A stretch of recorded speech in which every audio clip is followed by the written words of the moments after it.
When was the last time you checked your air filter? Probably been a while, right?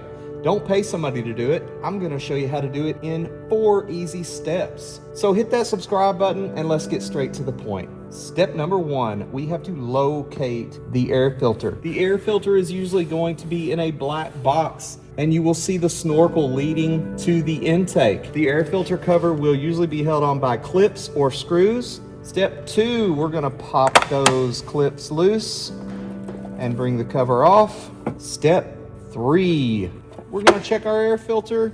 It looks good and clean. You can always just dust it out a little bit like this. An air filter like this though, that looks good. You can look in the pleats, make sure it looks good there, but this has definitely got some life left in it. And then we just repeat the procedure. Step number 4 is for you. If this video helped you, do me a favor and help me by hitting that like button, smashing that subscribe button, and let me know in the comments, what are you working on today? As always, thanks for watching and have a great day.